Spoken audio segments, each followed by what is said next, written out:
이달 초였을 겁니다. 이 시간을 통해 11월 페드 회의와 중간 선거 이후에 이 원달러 환율이 떨어질 수 있으니 이 준비를 해야 된다, 대비해야 된다라고 진단해 드린 적이 있었죠.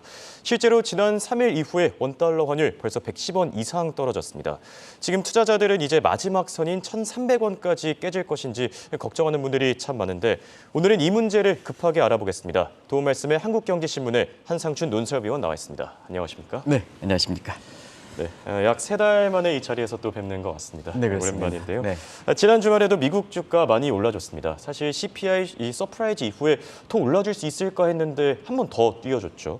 지난주 증시는 어떻게 봐야 되겠습니까? 네, 사실 그 월가에서 지난 그 주말에 곤혹스러운 세 사람 얘기를 많이 했습니다. 예. 루비니 교수가 주가가 9월 위에 40% 폭락할 것이다. 아마 홍 앵커께서 전해주셨는 내용인데요. 주가가 많이 올라가고 있죠. 그리고 캐시우드가 아주 급한 상황에 처해 있는 것 같습니다. 내년도에는 인플레가 마이너스가 되기 때문에 연준이 인플레를 무시한다 하는 입장인데요. 오히려 FTX 사건 때문에 비트코인이 51만 달러 갈 것이다 하는 이런 예상이 내놨지 않습니까? 예. 근데 비트코인이 지금 2만 선 밑으로 폭락해서 아마 가장 극단적인 얘기를 지금 물가 쪽에서 한다 이렇게 보시면 되겠고요.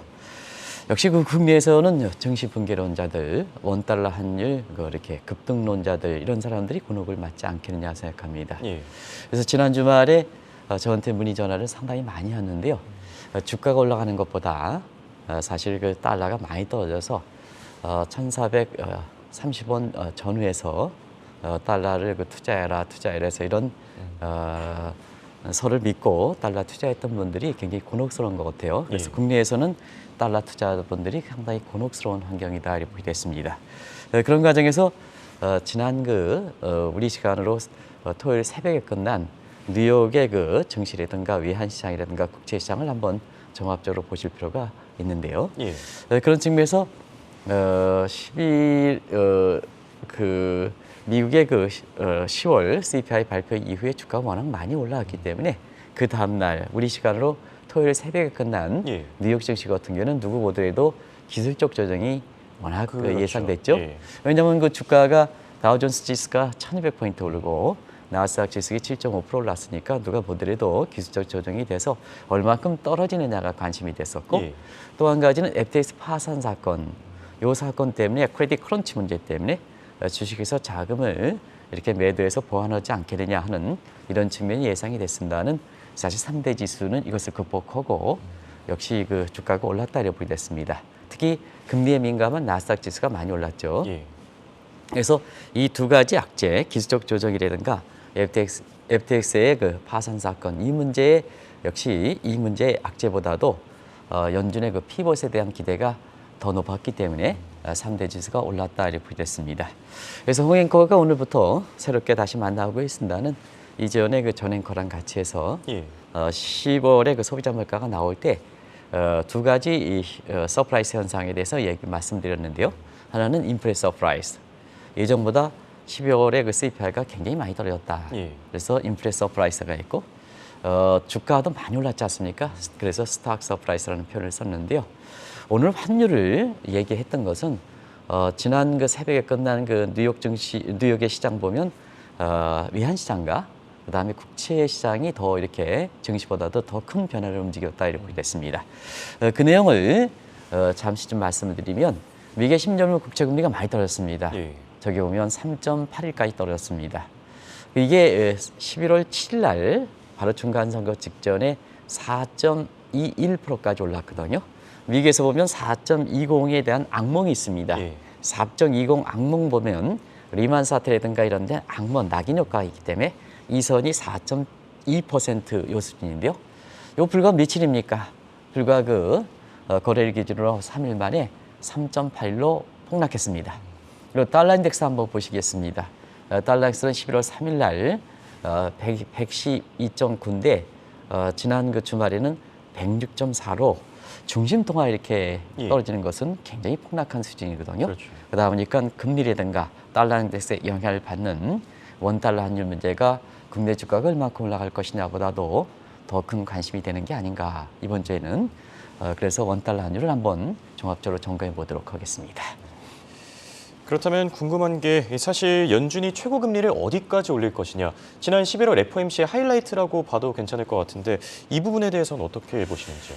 결국은 이제 11월 회의 이후에 예. 발표문이 피벗에 대한 기대를 시사했습니다는 파월이 기자회견에서 여기에서 반란을 제해서 가장 그렇게 그의 달러 가치가 더 올라간다.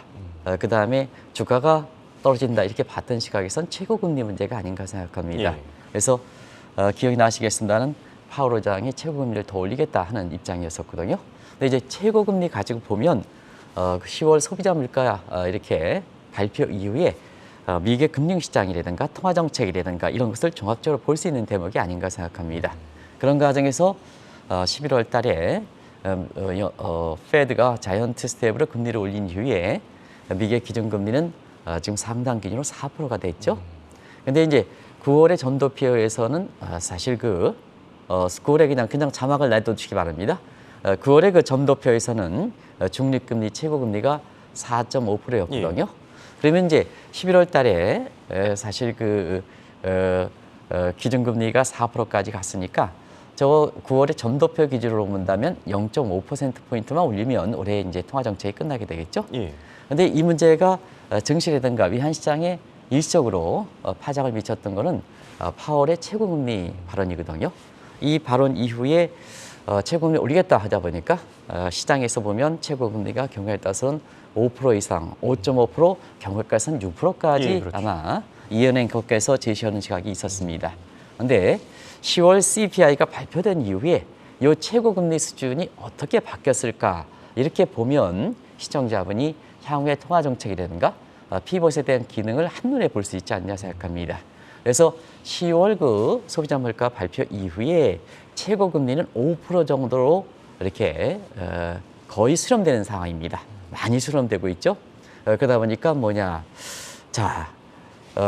경우에 따라서는 6%까지 갔던 최고금리가 5% 내외로 수렴되다 보니까 자연히 이렇게 기술적 조정이라든가 그다음에 FTX의 신용경색, 마진콜, 딜레버리지 같은 이런 악재가 있는데도 불구하고 나스닥 지수가 토요일에도 1% 이상 급등했던 배경이 된다 이렇게 보겠습니다. 지금 나오는 그 시나리오 보면 12월 달의 회의에서는 분기별 회의이기 때문에 사실 점도표가 나오고 경제 전망이 수정되겠습니다는 지금의 10월 달의 CPI의 발표 이후에 이 최고 금리가 변화된 수준을 이렇게 본다면 결과적으로 보면 좀 두 가지로 보지 않느냐 생각합니다. 일단 최고 금리를 낮추고 두 번째는 이 최고 금리로 가는 미국의 그 금리 인상의 이렇게 경로가 좀 느려진다 하는 것을 보실 수 있겠습니다. 그래서 최고 금리가 도달한 시기는 내년 한 3월에 정도 되는데요. 12월에는 한 0.5%포인트 정도 올리고 내년에 1월 말에 미국의 페드 회의가 결정돼 있고 3월에 페드가 있지 않습니까? 예. 이때는 0.25%포인트 하면 최고금리 5%에 도달한다. 이런 쪽의 시나리오가 나온다 이렇게 보겠습니다. 사실 우리에게 중요한 건 이 달러 가치의 향방입니다. 사실 올해 들어서 달러 많이 오르면서 투자해야 된다 이런 전문가들이 참 많았는데 오히려 지난 3일 이후에는 110원 가까이 폭락했습니다. 네. 이 부분 어떻게 봐야 되겠습니까? 달러 투자자들이 굉장히 고민하는 것 같습니다. 기업들이 진짜 고민하는 것 같습니다. 아시겠습니다는 멀리도 안 됐습니다. 9월 달에 굉장히 블랙데이가 연출하는 과정에 증시가 붕괴되고 원달러 환율도 일부 대학 교수들이 1,600 내지는 2,000원 간다 그 얘기도 아마 이렇게 되는데요. 그때 아마 얘기 나왔던 것이 코스픽 2,000 붕괴, 일부 대학 교수는 1,800까지 떨어진다, 1,500까지 떨어진다. 원달러는 1,600원 넘는다, 2,000원 간다. 그게 유명한 2020. 이건 제가 만드는 게 아니라 각종 신문지상에서 나왔던 얘기들이죠. 그런데 이걸 믿고 은행 PB들은 1,500원 이상 겨냥해서 달러를 좀 사두라 하는 얘기도 많았습니다. 그런데 이 방송을 통해서는 오히려 원달러 환율이 1,400원 이상 되면 차익 좀 실현해달라. 우리가 보면 작년 초에 원달러 환율이 1,082원 수준이었으니까 1,400원 넘어가면 욕심 부리지 마시고 그냥 차익은 실현해 주십사 하는 말씀을 드리면서 제 얘기가 이렇게 많이 먹히지 않았던 것 같습니다. 위안시장 한 30년 정사하면서 환율에 대해서 이렇게 하다 보니까 예. 요리 유튜브에 힘이 세가지고요. 그쪽에서 이렇게 부정적 편향이 세면 제 얘기가 좀 잘 안 들리는 것 같습니다. 근데 국제시장의 달러 수급을 보면 예. 환율이 많이 떨어질 것 같아서 지난달 27일 날 달러 투자, 특히 포머족은 곡소리가 난다는 표현을 썼습니다. 아마 곡소리란 무슨 뜻인가 아실 겁니다. 예. 그래서 달러 투자하면 곡소리 난다까지 표현을 해서 사실 그 어감상으로는 굉장히 강하게 썼지만 그만큼 원달러 환율이 추가적으로 올라가서 달러 투자에 뒤늦게 투자했던 분들한테 많은 손실을 초래할 가능성이 있기 때문에 한국경제TV에서는 사실 이렇게 좀 강하게 경계심을 부과했던 겁니다. 그리고 아시겠습니다만 또 한 차례 11월 그 FOMC 즉 페드 회의는 아까 원달러 환율이 하락하겠습니다 하고 모두 발언해서 그렇게 얘기했습니다. 그렇게 하지 않고 급락합니다까지 제목으로 해서 방송을 해드렸습니다. 예. 결과적으로 보면 11월 FOMC 회의에 거래일 기준으로 지금 일주일세를 받고 있습니다는 거래일 기준입니다. 지금 110원이 폭락했습니다. 지난 주말 같은 경우에는 금요일에는 59원이 폭락했습니다. 14년 만에 폭락했습니다. 그러다 보니까 결과적으로 오늘 방송에서 원달러 환율 문제를 좀 더 얘기해달라 하는 기업의 요구, 시청자분의 요구가 많아서 매주 월요일에는 주말에 들어왔던 시청자의 문의를 갖고 웬만하면 말씀을 드리거든요. 환율 문제를 얘기한 날이 보이겠습니다. 이 급락한 요인, 아무래도 페드의 피벗 기대감에서 찾아볼 수 있겠는데 이 부분도 자세하게 짚어주시죠. 아무래도 이제 피벗에 대한 기대는 물가에 10월 소비자 물가에 했다는 것은 다 아실 거로 생각합니다. 그러면 이제 이 미국의 그 페드가 소비자 물가에 대한 부담을 한번 시청자 여러분들 다시 한번 말씀드리면요. 올해 그 3월 달에 페드가 금리를 올리는 물가를 잡겠다 하는 것이 정당성에게 정상적으로 옳은 판단에서 갔느냐 하면 그렇지는 않습니다. 작년에 5월서부터 소비자 물가를 잘못 판단해서 인플레 키운 상태에서 어쩔 수 없이 금리를 올려갔던 거거든요. 그래서 금리를 올리는 정당한 근거가 페드가 잘못돼 있다는 얘기입니다.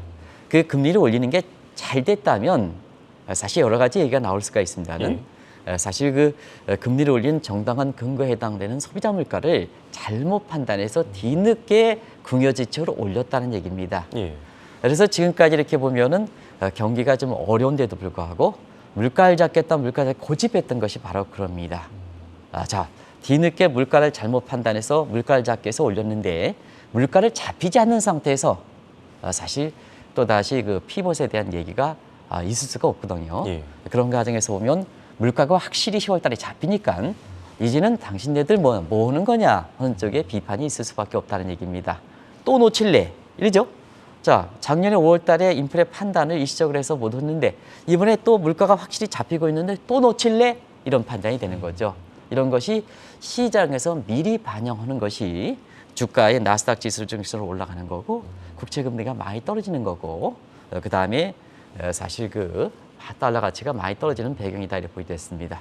이번에 브레이크아웃 기간이 이게 해지되면서 이번 주에 많은 페드 인사들이 이렇게 사실 발언이 있지 않습니까?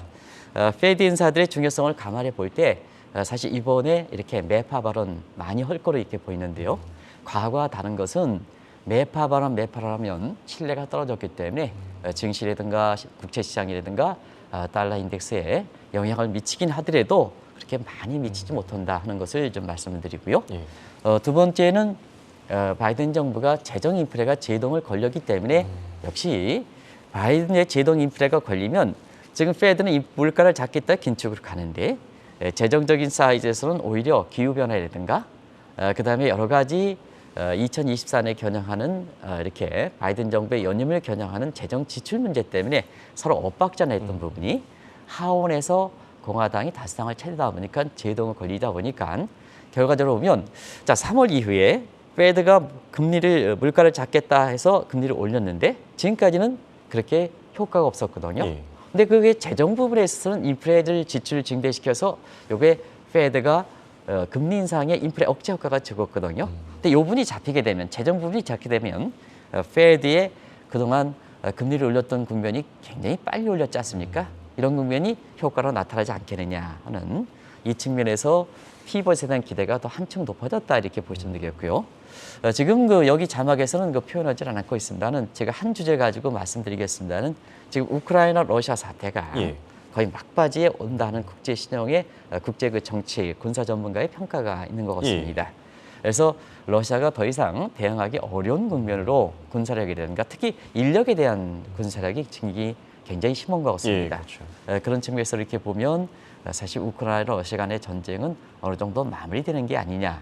그러면 그동안 공급 측 요인에 의해서 사실 물가를 올려갔던 부분이 공급 측 부분에 러시아와 우크라이나 간의 전쟁이 이렇게 사실 마무리될 경우에는 아직도 갈 게 있기는 하지만은 기대 심리거든요. 기대 심리 측면에서는 인플레를 좀 더 낮추지 않겠느냐 하는 측면에서 지금은 10월에 소비자 물가가 둔화된 것도 있습니다는 장기 인플레에 대한 기대 심리가 더 떨어지는 상태거든요. 예. 그런 것을 반영해서 지금 상태에서 주가가 오르고 달러 인덱스 떨어지고 국채 금리가 많이 떨어지는 상황이 연출되는 거다라는 걸 말씀드리겠습니다.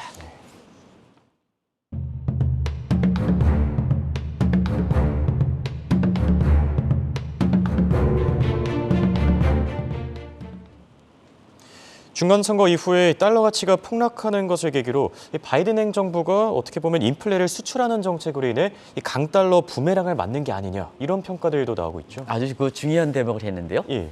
중간 선거, 페드 회의 이런 미국의 일정 사실 중간 선거에서는 크게 변한 게 없지 않습니까?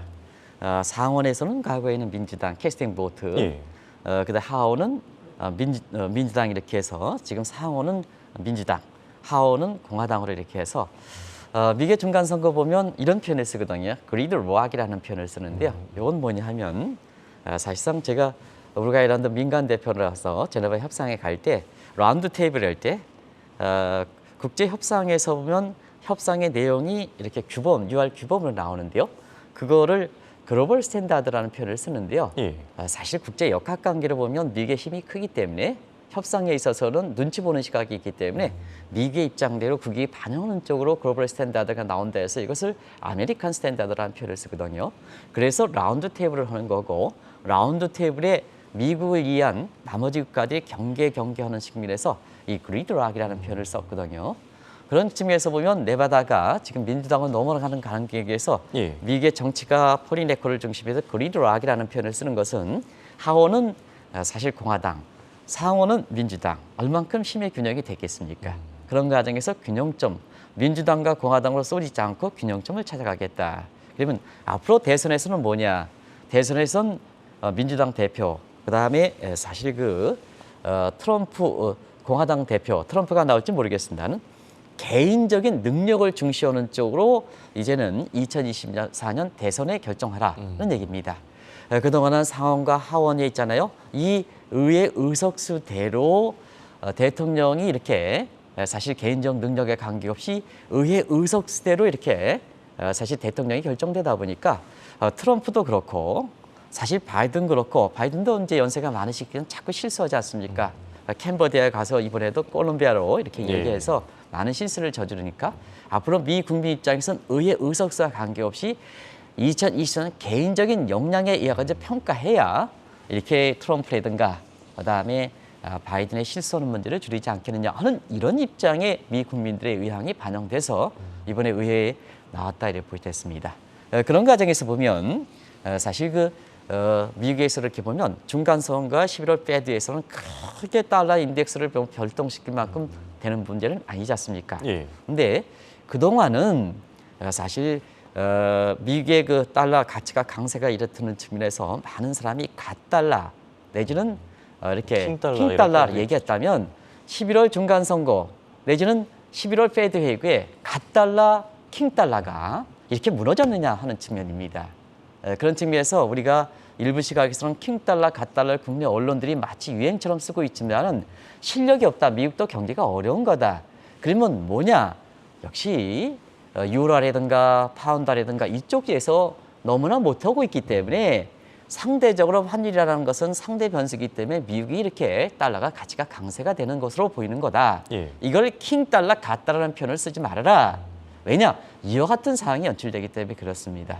그래서 지금 상태에서 이렇게 보면 11월 페드 회의 그다음에 10월 CPI 발표가 된 이후에 딱 미국 측에서 강세운이 줄어들다 보니까 결과적으로는 다른 국가들이 확 올라갈 수밖에 없다. 부메랑을 맞는 거다 이렇게 보여졌습니다. 그런 과정에서 달러 인덱스는 앞서 말씀드린 거고, 자 부메랑에서 가장 크게 부메랑을 하는 것이 역시 유럽 쪽인데요. 아시겠지만 인플레 짓눌렸던 국가거든요. 예. 뭐 우크라이나 러시아의 사태에서 인플레가 짓눌렸던 측면도 있지만 사실 미국에서 전통적인 동맹국에 해당되는 왜냐하면 달러 인덱스의 약 70%를 차지하는 것이 어떻습니까? 58%가 유로화, 예. 파운드가 10%, 70% 차지하는 거 아니겠습니까? 미국이 달러 인덱스의 가장 큰 비중을 차지하는 유럽 쪽으로 인플레를 수출했는데요. 사실 이것이 이쪽 분에 둔화되다 보니까 결과적으로 유로가 급반등, 파운드가 급반등하는 모습이다 이렇게 보여졌습니다. 그래서 파운드는 지난 주말에 1.18달러까지 급등했습니다. 그리고 유로화도 놀라지 마시기 바랍니다. 페어트 회복 이후에 1.03달러까지 이렇게 보다 보니까 달러 인덱스의 약 70%를 차지하는 파운드와 회복, 유로화 회복이다 보니까 달러 인덱스가 저렇게 폭락하는 거다 이렇게 보여졌습니다. 그래서 많은 사람이 사실 그 갓달러, 킹달러, 갓달러, 킹달러 하면 이런 사건에 의해서 달러 가치가 폭락하는 건 아니거든요. 결과적으로 보면 앨런이 인플레를 잡기 위해서 다른 자국 문제는 자국이 잡아야 되는데 중심 국가인데도 불구하고 다른 국가에 인플레를 수출하다 보니까 어떻게 달러 강세를 수출하다 보니까 결과적으로 자국 경제에서 상당 부분 어려움이 처할 때는 이웃 국가로부터 부메랑을 받는 거다. 그래서 지금 상태에서는 달러에 대한 달러 강세에 대한 부메랑도 겹치고 있다고 보겠습니다. 이 강달러 부메랑 참 흥미로운 표현인 것 같은데 중간 선거 결과도 이 추가 하락에 영향을 미치지 않겠습니까? 아무래도 이제 하원에서 지금 공화당이 이렇게 잡히고 있지 않습니까? 그러면 하원에서는 일전에 말씀드렸다시피 전통적으로 자유무역을 주장하거든요. 민주당은 보호주의 이기주의고요. 지금 바이든 정부 입장에서 극단적으로 보호주의 이기주의로 가지 않습니까? 이거에 대해서 미국 국민들도 결과적으로 보면 미국의 위상은 미국의 국익만 증대시켜서 위상이 되는 게 아니고 다른 국가들이 서로 박수를 쳐줘야 공존해야 자기의 힘이 있는 걸 보여주는 겁니다. 다른 국가들은 전부 이렇게 손가락질 하는데 아무리 뭐냐 사장이든 회장이든 아니면 미국의 중심 국가든 다른 그 밑에 근로자들이 그리고 그다음에 다른 국가들이 손가락질하면 그 사장이라든가 그다음에 중심국가 되더라도 그런 뭐냐 사장이라든가 중심국가 위상을 찾을 수가 있느냐 위상을 찾지 못하고 어디 나가기도 힘든 거거든요. 그것이 미국 국민들이 진정한 미국의 이익을 위해서는 자유무역적으로 이렇게 해야 하는 측면에서 이번에 그리드 락이라는 표현을 써서 의회의 배석수를 기가 막히게 해준 게 아닌가 이렇게 보고 있습니다.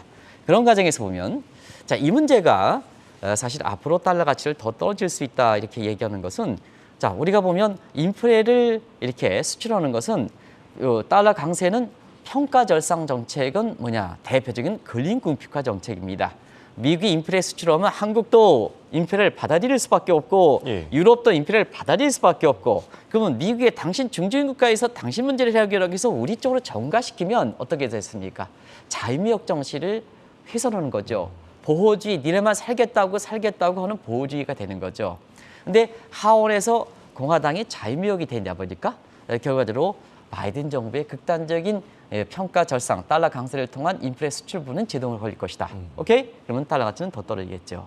달러 가치는 더 떨어지겠죠. 이런 쪽이 이렇게 지난 주말에 미국의 증시의 상승폭보다도 달러 가치가 106선으로 떨어지는 배경이다 하는 것을 말씀드리겠습니다. 네, 이제 중간 선거가 끝나고 대선이 시작이 되는데 지금 미국 빅테크 기업들의 로비 참 치열해질 것 같습니다. 치열해지겠죠. 아무래도 왜냐하면 바이든 정부는 사실 테크렛이다 해서 기업 권력이 국가의 권력으로 우월하는 것을 두 가지 측면 하나는 테크렛이라는 부분 그다음에 리나칸이 하는 반독점 규제에 의해서 이것을 규제했기 때문에 결과적으로 보면 빅테크 업종들이 사실상 어려움을 초래했지 않습니까? 근데 이번에 그 중간 선거에서 하원에서 공화당이 그 차지하다 보니까 결과적으로 빅테크 업종이 숨통이 트이지 않겠느냐 이렇게 보고 있습니다. 시청자 여러분 아시겠습니다는 미국의 3분기 기업들의 실적도 상당히 좋습니다. 지금까지 S&P 이렇게 발표하는 기업들 보면 약 그 예상치가 낮게 잡긴 했지만 예상치보다 높게 나오는 소위 어닝 서프라이스가 약 70% 근접하기 때문에 9월 달에 3분기 실적이 나오면 미국의 증시가 본격적으로 하락할 것이다, 한국 증시가 본격적으로 하락할 것이다 하는 측면에 사실 미국의 매크로적인 측면에서 경제 성장률 좋게 나오고 2분기 정도 역성장에서 돌파했죠. 그다음에 마이크로적인 측면에서는 기업들 실적 괜찮게 나오죠. 그다음 페드에서는 피봇 나오죠. 중간 선거에서는 그리드 락으로 해서 균형점을 찾아주죠 하는 측면에서 사실 주가가 이렇게 좋은 모습인데요. 4분기 실적이 또 어렵게 나올 것이다 하는 측면에서 다시 주가가 떨어질 것이다 이렇게 증시 분결론쟁이 얘기 나오는 것 같습니다. 그런데 달러 인덱스가 이렇게 떨어지면 빅테크 기업의 달러 강세 부분이 수익을 악화시켰지 않습니까? 그렇죠. 그러면 114에서 지금 116대로 이렇게 떨어지면 4분기에 환율은 바로 영향을 미치거든요. 경우에 따라서는 4분기에 기업들의 실적이 의외로 괜찮게 나올 것이라는 시각이 벌써부터 제시하거든요. 자, 그러다 보니까 지금 빅테크 입장에서는 자, 리나칸의 지금 임금 상승이라든가 이런 것 소비자에게 전가시키지 못하는 측면, 그다음에 사실 인플레 수출에서 달러 강세 부분이 인플레했던 측면이 자, 빅테크 기업들은 해외 글로벌 비중이 높은 상태에서 해외에서 만약에 원화를 갖고 그다음에 엔화를 갖고 수입 시작을 되는데 기업체 시작이 되는데 이게 미국의 본가로 들어와서 달러 베이스로 하면 그냥 앉아서 달러 강세만큼 기업의 실적이 악화된 거로 나오지 않습니까? 그래서 이런 것을 좀 커버시키기 위해서 이렇게 의회를 대상으로 해서 상당분 빅테크 업종을 중심으로 해서 이런 달러 강세 부분에 누그러뜨기 위한 로비가 치열하게 전개될 것이다. 이렇게 보는 시각이 워싱턴 정가라든가 월가에서 나오고 있다. 이 점도 주목하실 필요가 있다는 걸 말씀드리겠습니다. 네. 그러면 끝으로 이 외국인 자본도 체크해 보겠습니다. 최근에 원달러 환율이 급락하면서 외국인들 이 환차익을 상당히 냈을 것 같습니다. 환차익 많이 냈죠. 지금 벌써 사실 그 9월 이후에 110원 정도 이렇게 되다 보니까 그때부터 사실 외국인 자본이 들어왔습니다. 예. 우리가 9월 말에 블랙데이가 될 때 증시 붕괴론, 환율 급등론 될 때 사실 지금 늦지 않았습니다. 2100전에서 늦지 않았습니다. 전부 뭐냐 이렇게 지금이라도 늦지 않았습니다. 손실이 난 상태에서 이렇게 해서 그 증시에 이렇게 시장의 그 창구를 보면 사실 주식에 그 투자하는 그 이렇게 일반 투자자들을 안내하시는 분이 다 그런 건 아닙니다는 오랫동안 예를 들어서 이 방송을 아주 많이 보시는 그 하나 뭐 이렇게 증권에 항상 그 김 부장이라는 분 보면 나는 40년 그분이 한 40년 정도 있었던 것 같아요. 예. 40년 정도 그 주식에 이렇게 왔다 갔다 하는 이거 종목 투자만 권유했던 분입니다. 아주 진짜 잘 보시는 분이에요. 예. 그래서 나의 경험을 토대로 해서 주식을 보면 아니다. 유튜브에선 당신 얘기가 아니다. 유튜브에선 2100이라도 팔라. 분께는 팔라 하니까 이거 지금이라도 팔아주십시오 하다 보니까 주가가 내일 모레 올라갈 것 같은데 팔라. 유튜브에서 했던 내용 가지고 이렇게 하려다 보니까 그분 표현은 미치겠다 그러는 거거든요. 그렇죠. 근데 이제 결과적으로 보면 지금 주가는 많이 올랐지 않습니까? 이런 시각이거든요. 그런 과정에서 즉 증시 붕괴론이 나올 시점부터 외국인 자본이 많이 들어왔는데요.